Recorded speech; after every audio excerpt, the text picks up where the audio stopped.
جمعے کی نماز پڑھ کے دنیا بھاگتی ہے، او ہو پتہ نہیں کون سی پیچھے آگ تھی جو بجھائی جائے گی۔ اور آج تک لوگ مسئلہ پوچھ رہے ہیں کہ جمعے کی بعد والی سنتیں کتنی ہوتی ہیں۔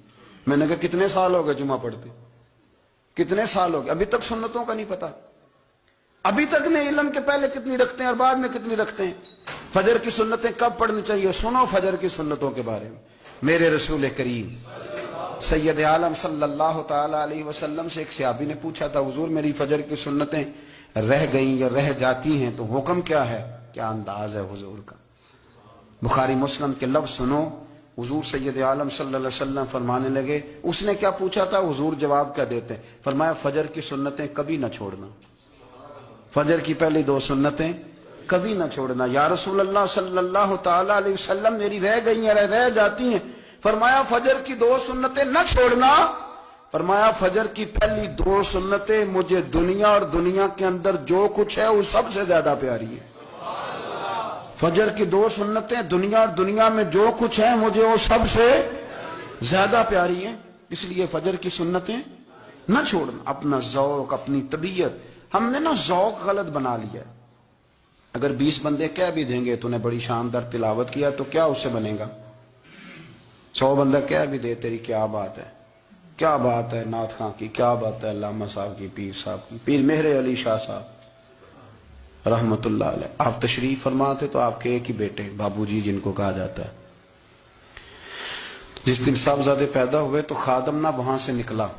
ان لوگوں کے شوق اور طرح کے تھے نا، تو ان کی توجہ بھی اپنے شوق کی طرف رہتی، تو خادم نکلا اندر سے، پیر صاحب مبارک ہو، پیر صاحب مبارک ہو، پیر صاحب مبارک ہو، پیر صاحب مبارک، وہ شور کر رہے ہیں۔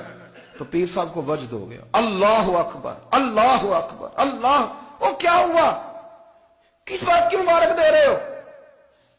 کہ حضور اللہ نے بیٹا دیا۔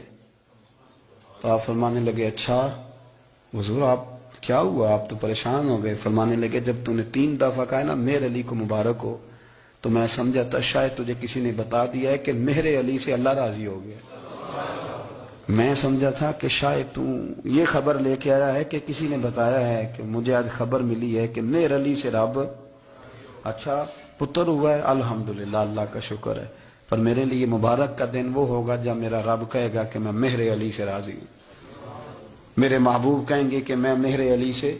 آپ بات کو سمجھیں، شوق ہی کسی اور طرف تھا، دل ہی کہیں اور لگا ہوا تھا، طبیعت ہی کہیں اور مائل تھی۔ کوئی وظیفہ پوچھتے تھے تو پڑھتے تھے وہ لوگ، کچھ اللہ اللہ انہیں بتائی جاتی تھی تو کرنے کا ذوق رکھتے تھے، طبیعت تھی، قائل تھے۔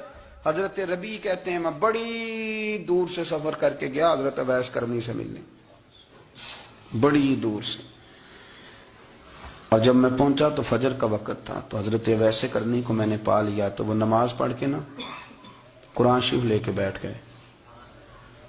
فرماتے ہیں اشراق چاشت کا وقت ہوا تو نفلوں کی نیت باندھ لی۔ محدث ابن الجوزی نے لکھا ہے، فرماتے ہیں پھر جب زوال کا وقت ہوا تو مسجد میں جھاڑو دینے لگ گئے، زور کی نماز پڑھ کے تو عصر کی تیاری تک وہ مسجد میں بیٹھے رہے۔ اور میرے نبی پاک علیہ السلام نے فرمایا جو نماز کے انتظار میں بیٹھا ہو وہ نماز ہی میں ہے، وہ نماز ہی میں ہے۔ فرمایا میری دنیا میری امت کی جو رہبانیت ہے نا وہ اتنی ہے کہ نماز کا انتظار کرے، اذان کے بعد نماز کا یہ راہب ہے، یہ اس وقت چھوڑ کے بیٹھے ہیں سارا کچھ۔ فرماتے ہیں عصر تک انہوں نے اللہ اللہ کی، پھر مغرب تک کی، عشاء کی نماز ہوئی تو نماز پڑھی تو وہ تھک گئے، اب مجھے وہ فارغ ہوں مصلی چھوڑے تو میں ملاقات کروں نا۔ یہ آپ حیران نہ ہو کہ اتنی دیر بندہ کیسے اللہ اللہ کر، ہم نے کی نہیں نا اس لیے ہم پریشان ہیں، جو عادی ہوتے ہیں وہ کر بھی لیتے ہیں، وہ یہ کام۔ میری بات کی سمجھ آ رہی ہے؟ جب جاتے ہو کسی دفتر میں تو 8 گھنٹے کھڑے رہ لیتے ہو نا، مجبوری ہوتی ہے تو کھڑے رہا جا سکتا ہے۔ پاسپورٹ کے دفتر بولیے، امیگریشن کی لائنوں میں، اور میں نے تو ایمبیسیوں میں بندے 12 گھنٹے پہلے جا کے کھڑے دیکھے، رہ لیتے ہیں کھڑے۔ تو اگر ان کاموں کے لیے رہا جاتا ہے تو اللہ رسول کے لیے بھی کھڑے رہا جا سکتا ہے۔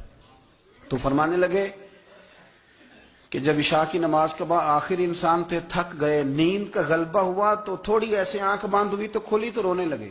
حضرت ویسے کر لیا، رو کے کہنے لگے مالک مجھے غافل تو نہ کر، ابھی میں نے کیا بھی کچھ نہیں، دن ختم ہو گیا، کوئی نفل نہیں، کوئی اللہ اللہ نہیں، اللہ مجھے غافل نہ کر، میری مدد فرما۔ فرماتے ہیں جب وہ روئے تو میرے ساتھ جو شخص تھا میں نے کہا اٹھو چلیں، کہنے لگا حضور ملا نہیں، فرمایا جو میں لینے آیا تھا وہ مجھے مل گیا ہے، جو میں ان سے سیکھنے آیا تھا وہ مجھے نصیب ہو گیا، اب اور میں نے کیا لینا، ختم ہو گئی بات، اٹھو چلیں۔